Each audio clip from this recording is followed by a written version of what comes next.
Hello, and good evening to all of you. My name is Andre Dixon, and tonight I am your director. The Riverside Township radio players will present two thrilling shows this evening, and I take full responsibility for any and all misunderstandings that may occur this evening. Herb? The writer of both plays tonight was Arch Oboler. He was born in 1909 to a Bavarian Jewish German father and an Irish Catholic mother, and he grew up Protestant right here in Chicago. During radio's infancy in the 1920s, Arch Oboler wrote his first radio scripts while still in high school. In the 1940s, Oboler was one of the highest paid writers in the world and the most successful radio playwright in America. Arch Oboler's Plays was a radio anthology series written, produced, and directed by Arch Oboler. Minus a sponsor and with NBC's blessings, Oboler was in full control of the program. It ran for 1 year, airing Saturday evenings on NBC from March 1939 to March 1940, and was revived 5 years later on the Mutual Broadcasting System for a sustaining summer run during 1945. Arch Oboler's Plays was Oboler's breakout dramatic showcase on radio. While this series had several horror and science fiction stories, the emphasis of this series was on the dramatic. Cautionary tales, philosophical studies, psychological studies, realism, war propaganda, even fantasy and humor.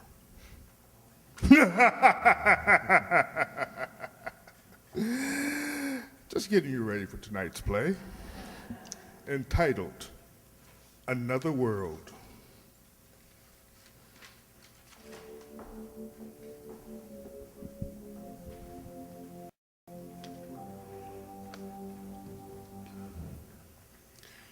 Arch Oboler's Plays.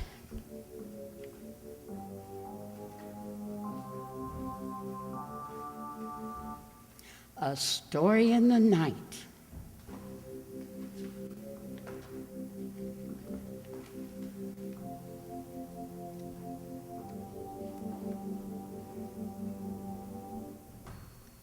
Ladies and gentlemen, this is Arch Oboler.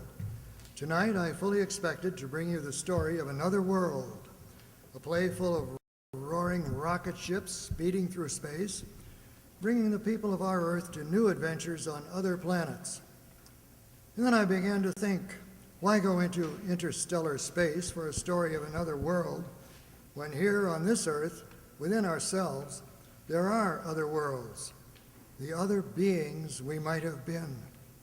Here then is the story of another world within our own.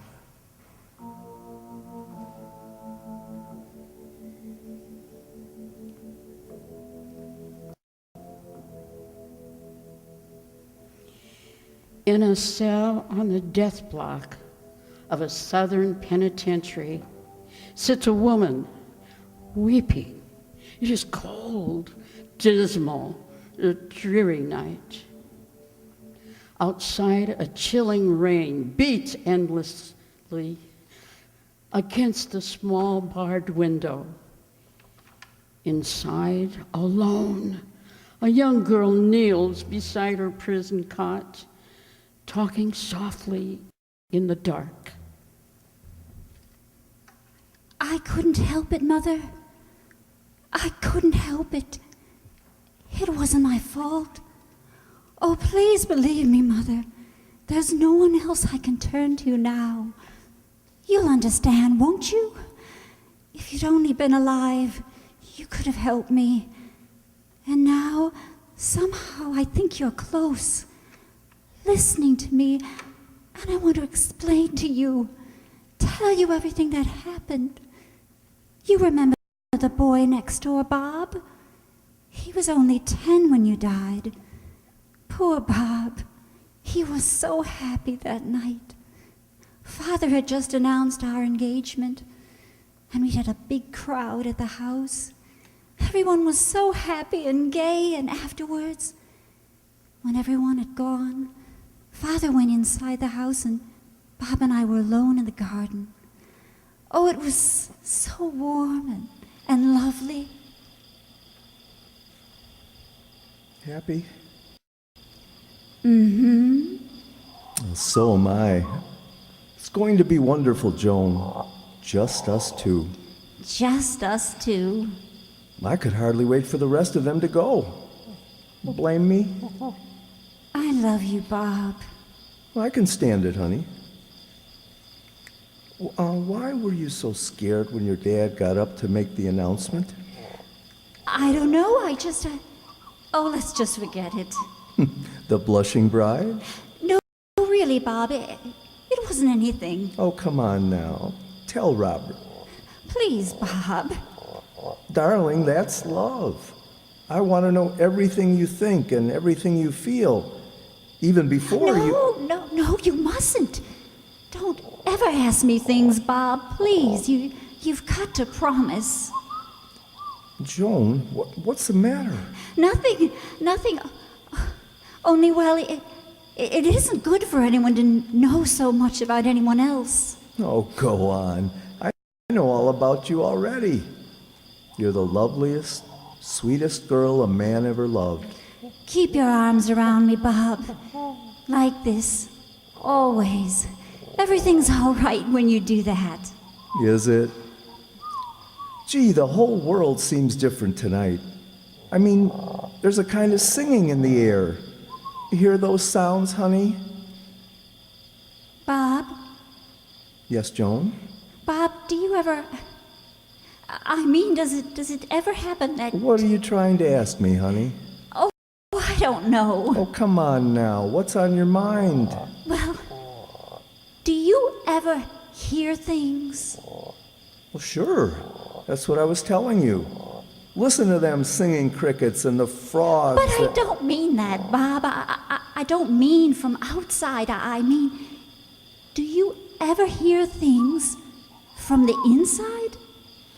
From the inside? Well, now... Now, if I could only explain it, it's not like a voice, and yet maybe it is a voice. Only there isn't any sound. It's like, well, like something that wants to be born, and Oh, darling, what are you talking about? I don't know.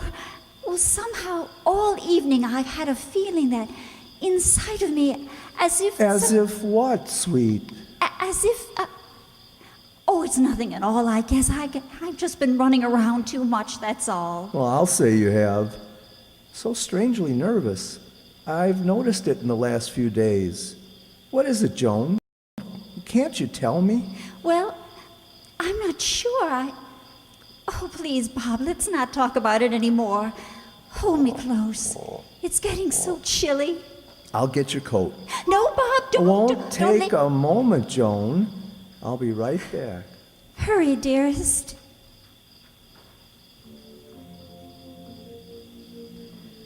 Joan, What? Joan, Who is it? Who's calling my name? Joan. Where are you? I hear you. You're close by, but I can't see you. Please, where are you? You're frightening me. I frighten you. No, so now you know where I am, don't you? No, it can't be true. Oh, but it is true. I speak from within you.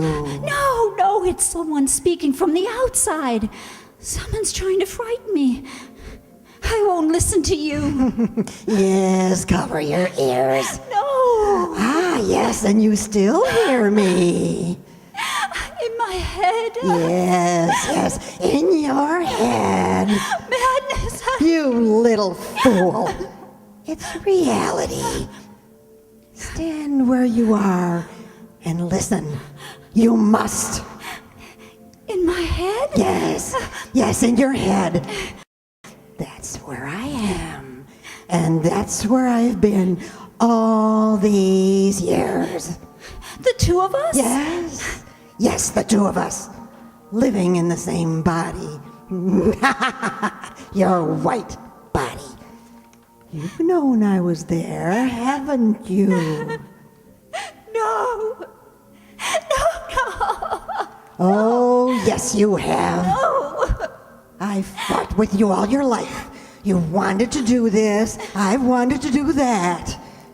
You felt me struggling within you, but you haven't dared admit that I was there. But now at last I found words. Only you can hear them in your own mind. But they're words, and they'll give me the world that belongs to me. Listen, you. I've waited a long time for this. A long time. You've got to let me live. Live? Yes, live.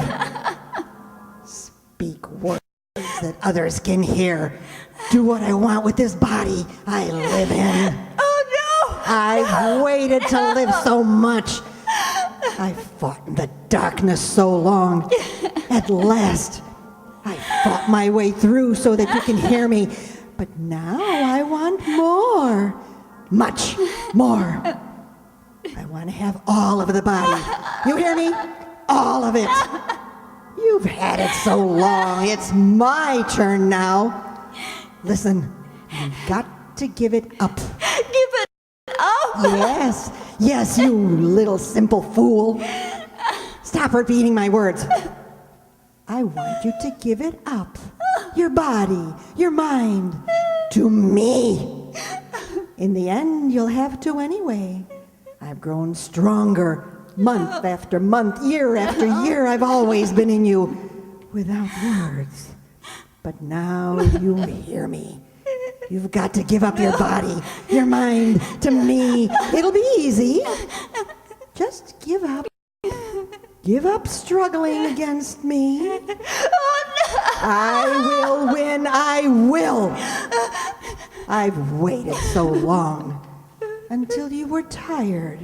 That simple little mind of yours tired. And now I won't go back into the darkness. I'll thrust you out. I'll live. I will live. Joan? Joan, honey?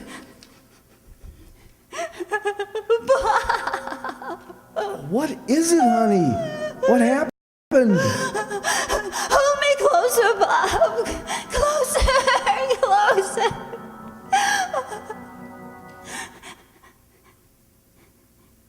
And that's the way it was, Mother.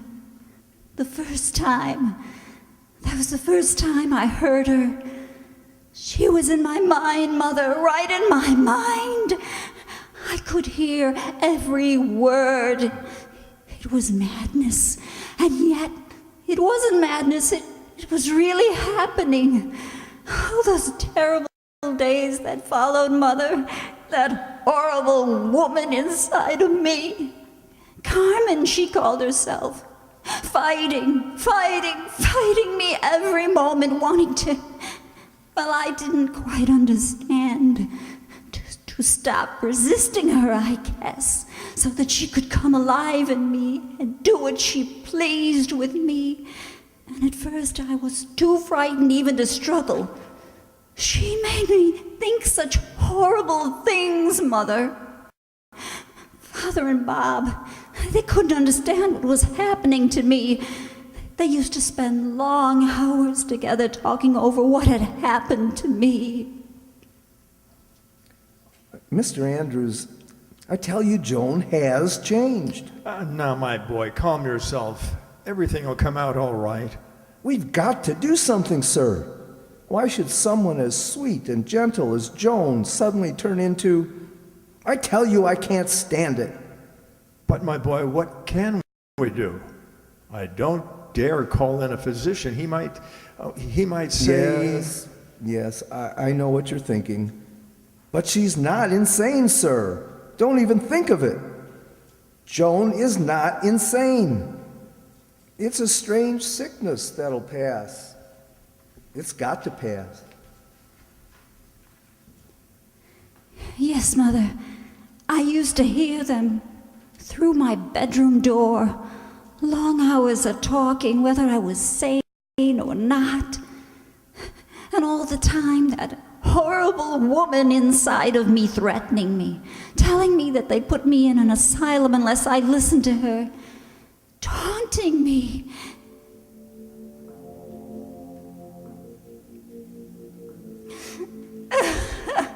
Yes, I tell you, that's what they're doing. Talking about you out there, saying you're insane. You hear me? Insane. No, stop. Insane, that's what they're saying. Insane. I'll go tell them.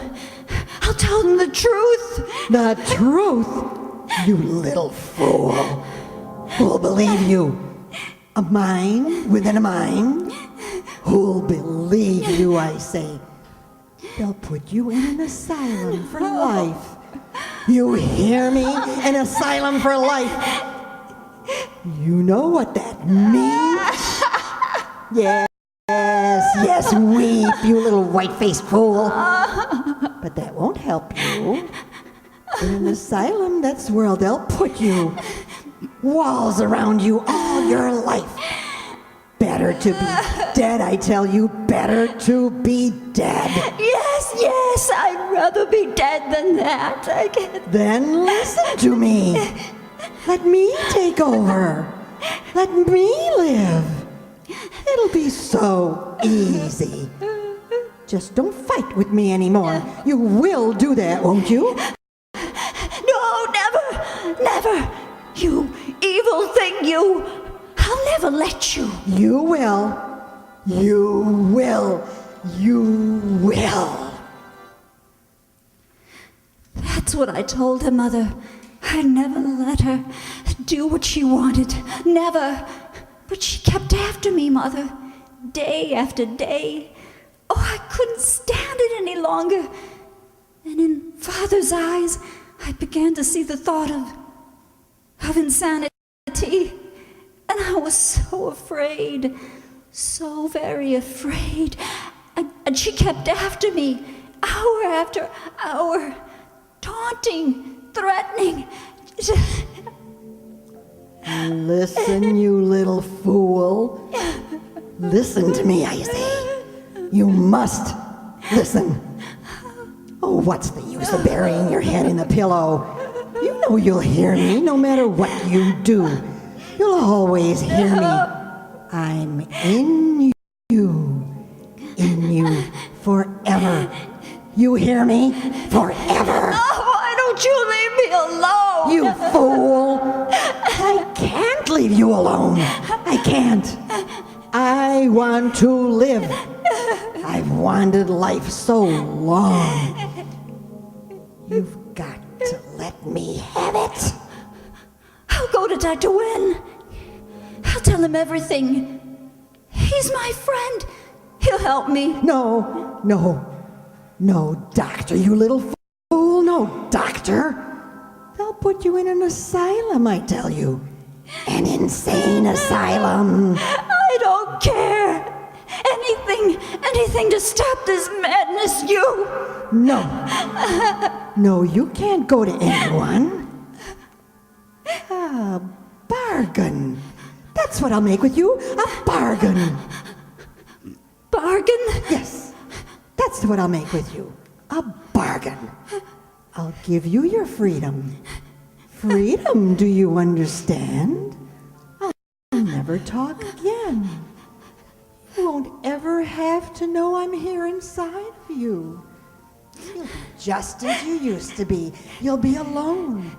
If you go away. If I thought you meant it, if I could only trust you, I could... Oh, you can. You can. leave this house.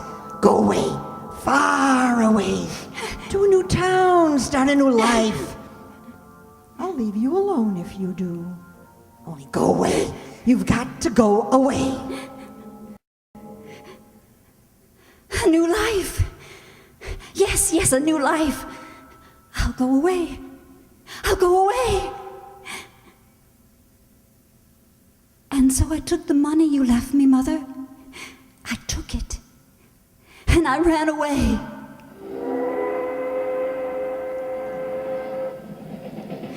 Train after train. I would get off one train and on another. I didn't care where I was going.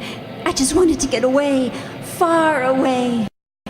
Train after train, until at last my money was gone and I found myself in the city. Unknown, 1,000 miles from home, but happy, because I thought I was free from her. Yes, Mother, I was free from her. All the time on the train, not a word did she speak in my head, not a single thought. And then for a week in the city she was gone, Mother, completely gone. And I was, oh, so happy. And with the few dollars I had left, I got a room. Then I got a job and I said, oh dear God, at last I'm free again. And then I began to get lonesome for Bob. Maybe wanting him so much is what finally brought him to me. 3 weeks later, he finally found me. I don't care why you did it, Joan. It doesn't matter now. Just so I found you. I've been so terribly lonesome, Bob. We're going home. I can't, Bob. Why not? I can't. That's all.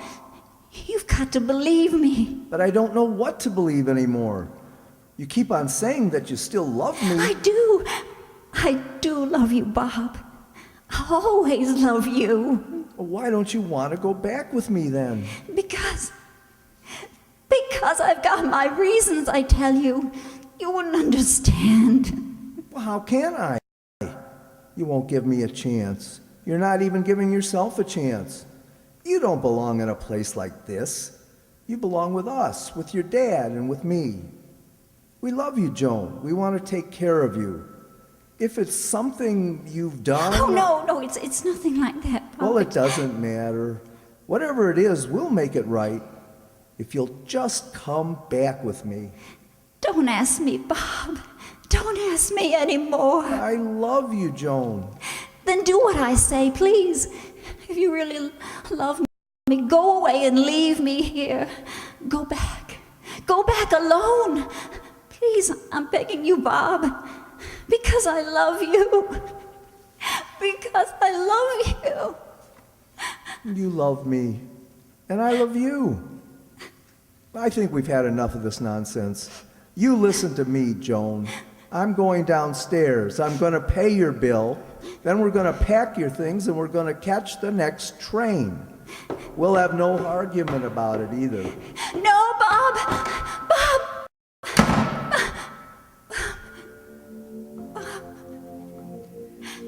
Joan. No. Joan. You come back. Yes. I've come back.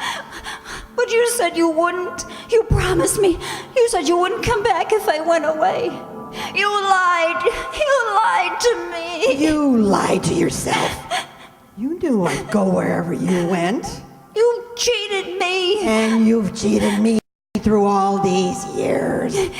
But I'll live now. I'll take your place with Bob. But you can't do that. You don't love him. How do you know?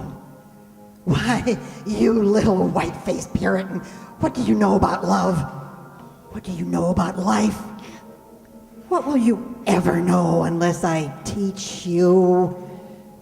Don't worry, though, you'll learn in time. I'll take over this slim white body of yours. I'll make you burn and freeze and sing and cry. I'll make you crawl in the mud and dance in the skies. I'll teach you, Joan. I won't let you. I won't. I'll tell them about you. They'll say you're mad. I don't care. I don't care, I tell you. I'll drag you out. I'll let them see you.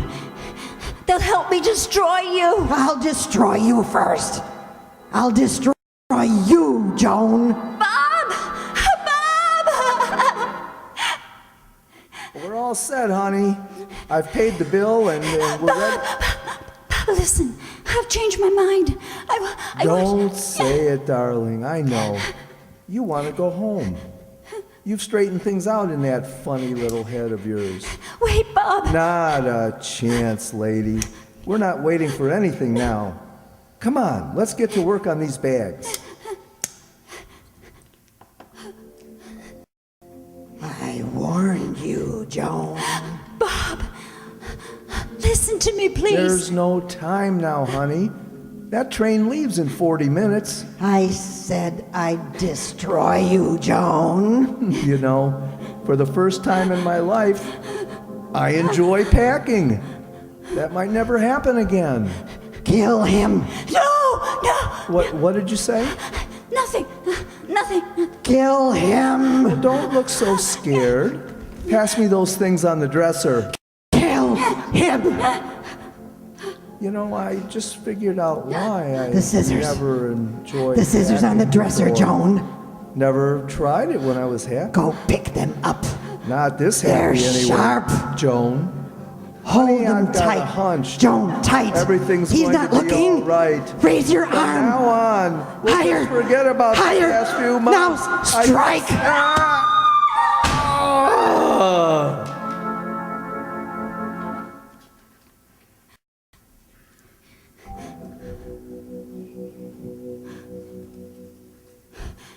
Yes, Mother.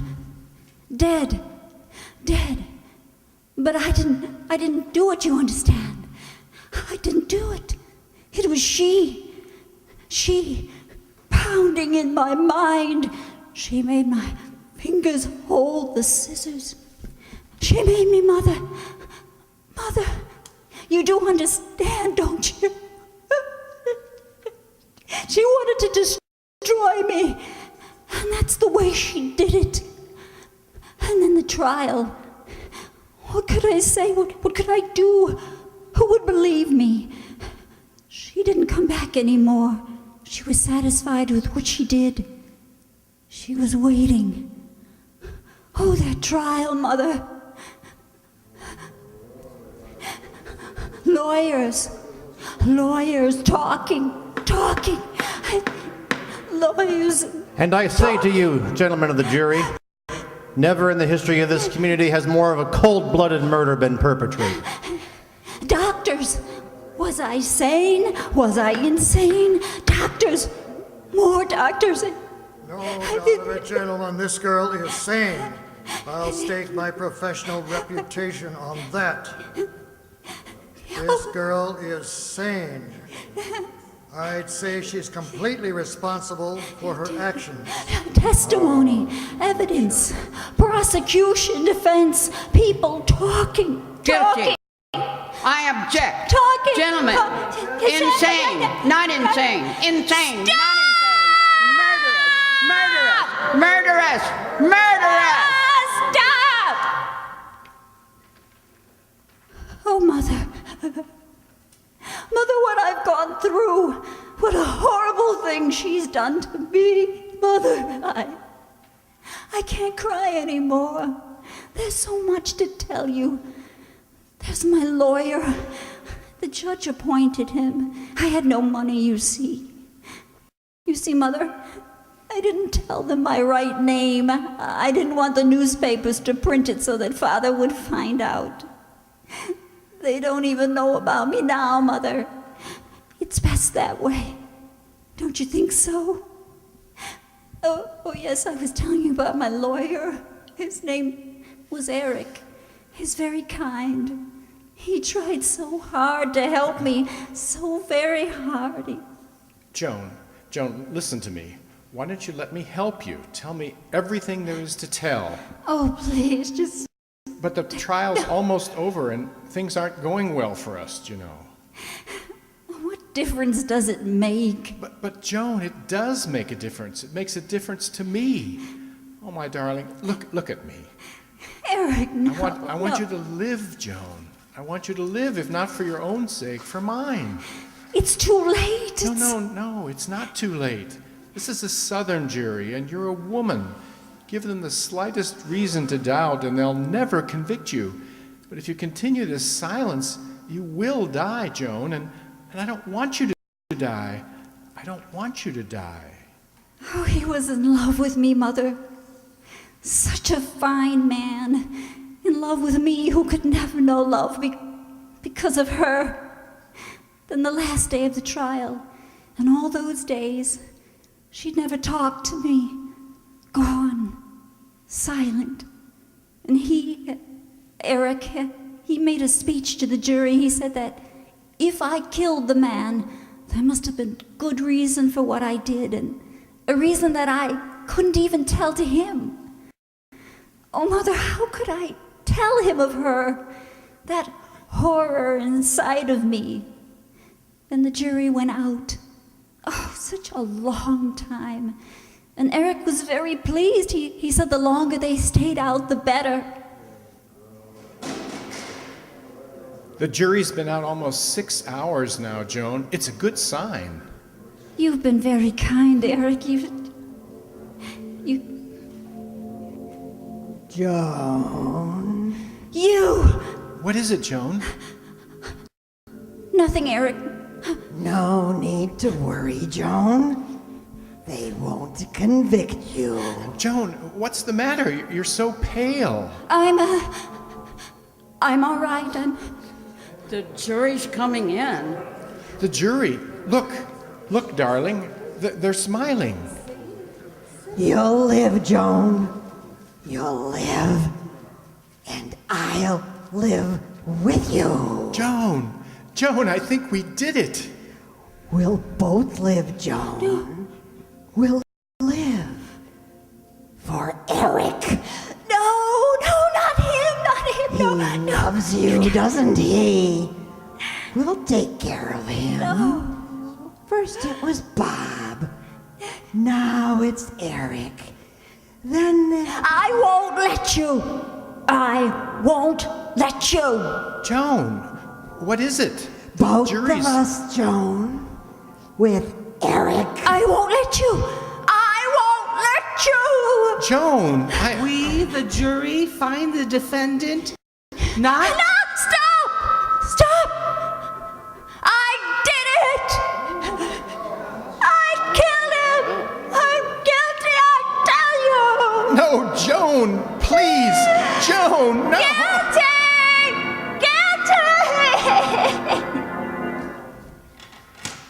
It's time, miss. They're leading me from the cell, Mother.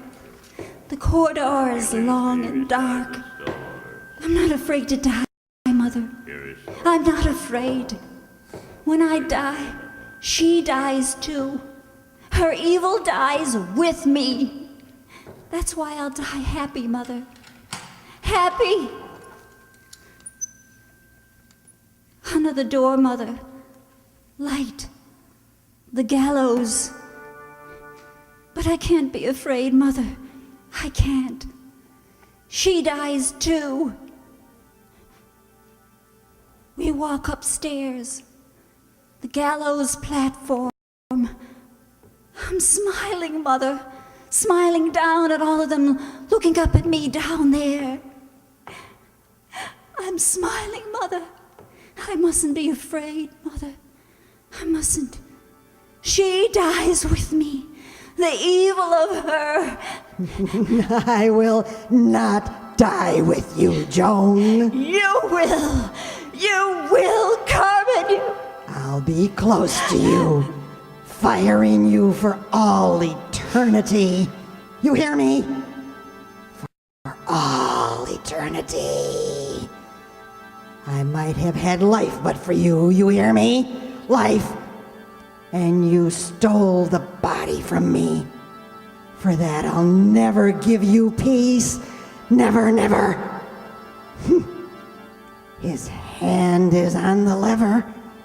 In a second, the trap beneath your feet. But no peace for you, you white one. Never, never. The law is satisfied.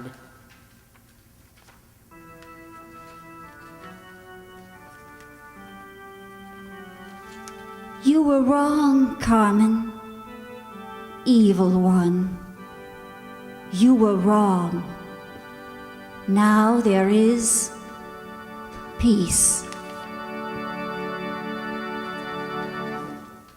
We hope you found that frightening. Tonight's first play was written especially for radio by Art Obler and featured compassionate Joan and malevolent Carmen. The two personalities residing in the same body were played by Donna Amesmeyer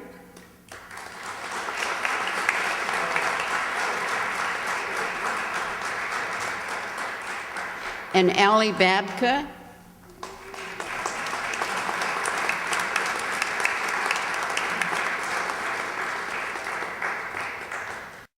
Bob, Joan's fiance, was our own Jay Summerfield.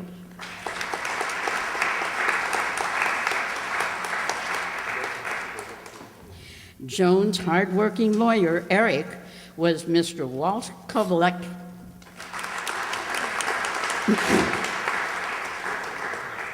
Joan's father was the great Roger Morris. Our sound man had so little to do, we forced him to become the court lawyer. This was Marty McNulty.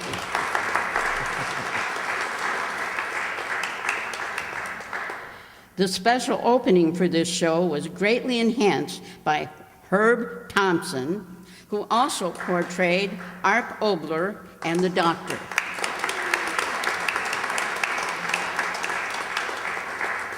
The foreman of the jury was our own Susan Gadzinski. Even though he was almost lost among the background voices, our prison chaplain helping Joan make her walk through the gallows was Dave Sanchez.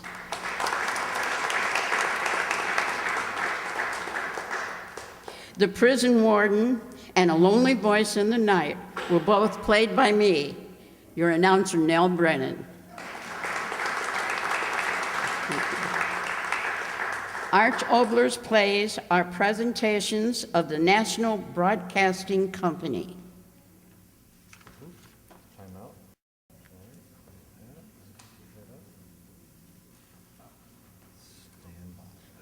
Please take a moment to reflect on the evil from your own past life while we prepare for our next very unusual story.